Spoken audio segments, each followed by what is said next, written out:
નમસ્કાર વાલા પેન્શનર મિત્રો, નિવૃત્ત કર્મચારી મિત્રો, ભાઈઓ તથા બહેનો, સ્વાગત છે આપ સૌનું આપણી આ યુટ્યુબ ચેનલ ભાવેશ મકવાણા ન્યૂઝની માલપા.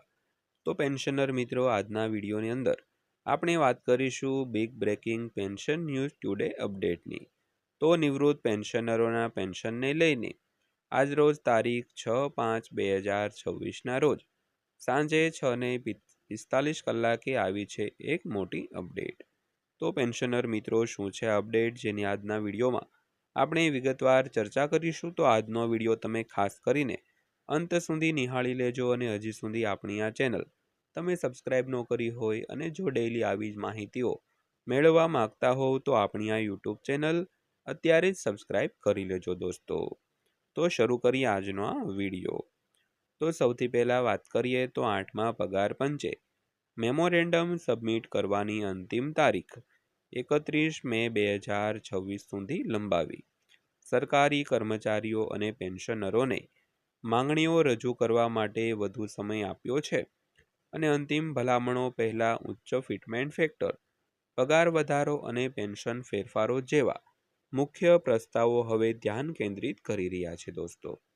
તો ખાસ કરીને 8મા પગાર પંચે જે દરેક પેન્શનરો અને કર્મચારીઓને પોતાની દરખાસ્તો અને મેમોરેન્ડમ સબમિટ કરવા માટેની તારીખ છે તે હવે 31 મે 2026 સુધી લંબાવવામાં આવી છે અને કર્મચારીઓ તેમજ પેન્શનરોને માંગણીઓ રજૂ કરવા માટે હવે વધુ સમય આપ્યો છે.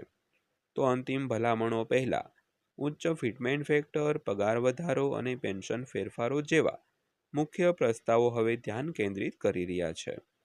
તો વિગતવાર વાત કરીએ તો 8મા પગાર પંચે મેમોરેન્ડા અને સૂચનો સબમિટ કરવાની અંતિમ તારીખ 31 મે 2026 સુધી લંબાવી છે, જેનાથી કેન્દ્ર સરકારના કર્મચારીઓ અને પેન્શનરો અને સંગઠનોને તેમની માંગણીઓ શેર કરવા માટે વધુ સમય મળ્યો છે. તો અગાઉની અંતિમ તારીખ 30 એપ્રિલ હતી. તો નેશનલ કાઉન્સિલ જોઈન્ટ કન્સલ્ટેટિવ મશીનરીની વિનંતીને પગલે આ પગલું લેવામાં આવ્યું છે. તો જેમાં ઓનલાઈન સિસ્ટમ દ્વારા સબમિશન પૂર્ણ કરવા હિસ્સેદારોએ પડતી મુશ્કેલીઓ પર પ્રકાશ પાડવામાં આવ્યો હતો.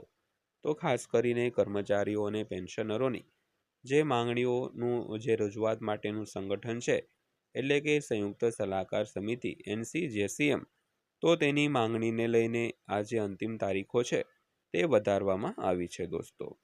ત્યારબાદ વાત કરીએ તો 8મું પગાર પંચ શું છે.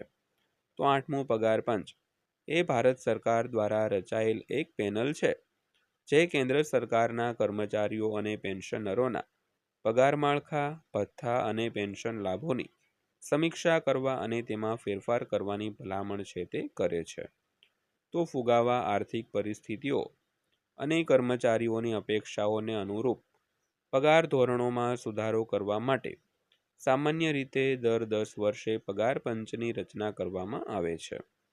તો 8મું પગાર પંચ સંરક્ષણ, રેલવે અને કેન્દ્રીય સેવા જેવા ક્ષેત્રોમાં લાખો કર્મચારીઓ માટે જે પગાર વધારો આગામી રાઉન્ડ તરીકે છે તે કાર્ય કરવામાં મુખ્ય ભૂમિકાઓ છે તે ભજવશે.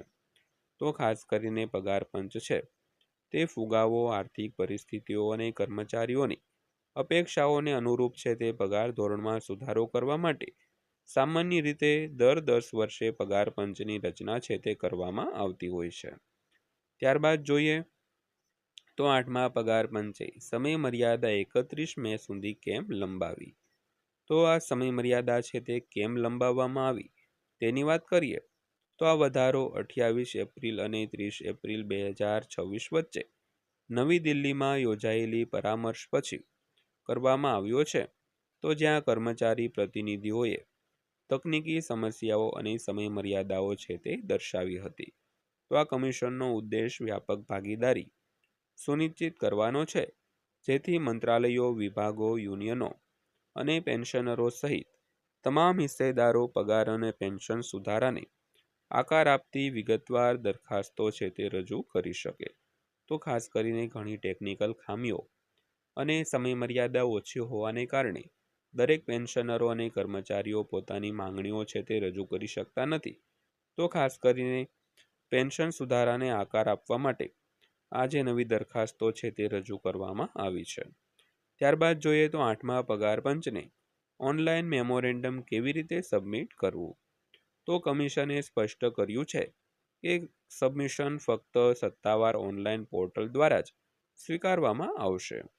તો PDF, MS વર્ડ, ઈમેલ અથવા તો ભૌતિક નકલો દ્વારા કોઈ સબમિશન થશે નહીં. તો મંત્રાલયો, વિભાગો અને કેન્દ્રશાસિત પ્રદેશોએ માળખાગત ફોર્મેટનો ઉપયોગ છે તે કરવો જોઈએ. તો વ્યક્તિગત કર્મચારીઓ, યુનિયનો અને પેન્શનરો પણ ઓનલાઈન સૂચનો છે તે સબમિટ કરી શકે છે અને સબમિટ કરવાની છેલ્લી તારીખ 31 મે 2026 અને રવિવાર સુધી છે તે લંબાવવામાં આવી છે દોસ્તો. ત્યારબાદ જોઈએ તો જો તમે 31 મેની સમયમર્યાદા ચૂકી જાઓ તો શું થશે. તો જો હિતધારકો 31 મે સુધીમાં તેમના મેમોરેન્ડમ સબમિટ કરવામાં નિષ્ફળ જાય તો તેમના સૂચનો પરામર્શ પ્રક્રિયામાં ધ્યાનમાં લેવામાં આવશે નહીં. તો આ તબક્કા દરમિયાન પ્રાપ્ત થયેલા ઇનપુટ્સ અંતિમ ભલામણોને પ્રભાવિત કરશે. તેથી સમયમર્યાદા ચૂકી જવાનો અર્થ ભવિષ્યના પગાર, ભથ્થા અને પેન્શન માળખાને આકાર આપવાની તક ગુમાવવાનો છે તે થઈ શકે છે. તો ખાસ કરીને જો તમે 31 મે 2026 સુધીમાં પોતાની જે દરખાસ્તો અને ભલામણો નહીં જાહેર કરો તો તમારે આજે પગાર વધારો, પેન્શન વધારો અને ભથ્થામાં ફેરફારો છે તે આપવાની તક છે તે ગુમાવી દેશો. કારણ કે અંતિમ તારીખ 31 મે છે. તો મેમોરેન્ડમ સબમિટ કરવામાં જો નિષ્ફળ જાઓ તો તેમના સૂચનો પરામર્શ પ્રક્રિયામાં ધ્યાનમાં લેવામાં નહીં આવે. તો આ તબક્કા દરમિયાન પ્રાપ્ત થયેલા ઇનપુટ્સ અંતિમ ભલામણોને પ્રતિભાવિત નહીં કરે મિત્રો. ત્યારબાદ વાત કરીએ તો 3.83ના ફિટમેન્ટ ફેક્ટરની માંગ શું છે અને તે પગાર પર કેવી રીતે અસર કરશે. તો 8મા પગાર પંચ હેઠળ સૌથી વધુ ચર્ચાસ્પદ માંગણીઓમાંની એક national council joint consultative machinery એટલે કે NCJCM દ્વારા રજૂ કરાયેલ પ્રસ્તાવિત 3.83નો ફિટમેન્ટ ફેક્ટર છે. તો હાલમાં લઘુત્તમ મૂળભૂત પગાર 18,000 રૂપિયા છે અને જો આ દરખાસ્ત સ્વીકારવામાં આવે તો વધીને લગભગ 69,000 રૂપિયા થઈ શકે છે. તો ફિટમેન્ટ ફેક્ટર એ સુધારેલા પગારની ગણતરી કરવા માટે વપરાતો એક ગુણક છે અને આ સંખ્યામાં થોડો વધારો પણ કેન્દ્ર સરકારના કર્મચારીઓ માટે મૂળ પગારમાં નોંધપાત્ર ઉછાળો છે તે લાવી શકે છે દોસ્તો. તો ત્યારબાદ જોઈએ તો પગાર અને પેન્શનમાં બીજા કયા ફેરફારો પ્રસ્તાવિત છે. તો ફિટમેન્ટ ફેક્ટર ઉપરાંત NCJCM એ તેના મેમોરેન્ડમમાં ઘણા મુખ્ય ફેરફારોને પ્રસ્તાવ મૂક્યો છે. તો આમાં 6% વાર્ષિક પગાર વધારો, પ્રમોશન સમયે 2 વધારાના પગાર વધારો અને ઓછામાં ઓછા 10,000 રૂપિયાના લાભ સાથે અને ગ્રેચ્યુઇટી તરીકે 1 મહિનાનું વેતન સામેલ છે. તો આ દરખાસ્તો કર્મચારી પ્રતિનિધિઓ દ્વારા રજૂ કરાયેલી વ્યાપક માંગણીઓનો એક ભાગ છે અને પગાર પંચ દ્વારા હજુ સુધી તેને અંતિમ સ્વરૂપ આપવામાં આવ્યું નથી દોસ્તો. ત્યારબાદ અંતમાં જોઈએ તો 8મા પગાર પંચની પ્રક્રિયામાં આગળ શું થશે. તો કમિશન તેમની ભલામણોને અંતિમ સ્વરૂપ આપતા પહેલા હિસ્સેદારો સાથે પરામર્શ ચાલુ રાખશે અને ભારત સરકારે પેનલને 18 મહિનાની અંદર તેમનો અહેવાલ રજૂ કરવા કહ્યું છે. તો ત્યારબાદ પગાર વધારા, ભથ્થા અને પેન્શન અંગે નિર્ણય છે તે લેવામાં આવશે દોસ્તો. તો દોસ્તો આ હતી આજની માહિતી પસંદ આવી હોય, વિડીયો સારો લાગ્યો હોય તો વિડીયોને એક લાઇક કરજો અને આવા જ વિડીયો રોજે રોજ જોવા માટે આપણી આ ચેનલ સબસ્ક્રાઈબ કરી લેજો.